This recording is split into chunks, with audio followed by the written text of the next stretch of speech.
এই নিন ম্যাডাম আপনার পার্সেল। চলে এসেছে আমার পার্সেল। এটাতে আমার সব মেকআপ আছে না দাদা? হ্যাঁ। আচ্ছা, কত টাকা হয়েছে দাদা? 10,200। 10,200? এটা কি করে হলো দাদা?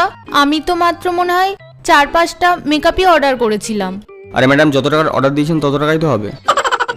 দাদা আপনি দাঁড়ান, আমার হাজবেন্ড এসে টাকাটা দিয়ে দেবে। শোনো না, আমার না পার্সেল এসেছে।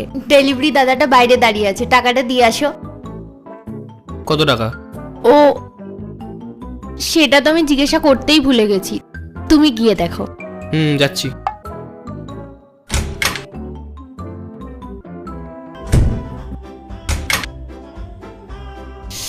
দেখি মেকআপগুলো কেমন এসেছে। ভাই কত টাকা হয়েছে তোর? তোমার বউ কি বলেনি নাকি? 10,200 টাকা। 10,200 টাকা? এ তুই মেকআপ বিক্রি করছিস না অন্য কিছু বিক্রি করছিস? আমি থোড়ি বিক্রি করছি নাকি? যত টাকার অর্ডার দেবেন তত টাকারই তো জিনিস আসবে। এ শোন ভাই, আমাদের চাই না তোর মেকআপ, তুই ফেরত নিয়ে যা। আরে পকেটে যখন টাকাই থাকে না অর্ডার কেন দাও? এ বেশি ফালতু কথা বলিস না, ঠিক আছে? আমি নিয়ে আসছি, দাঁড়া। পূজা, পূজা কি? দরজা খোলো। না আমি খুলবো না, আগে বলো কি কাজ। আছে আমার কিছু পার্সোনাল কাজ। না আমি খুলবো না, আমি জানি তুমি আমার। পার্ট 2 দেখার জন্য আমাদের চ্যানেলটি সাবস্ক্রাইব করুন।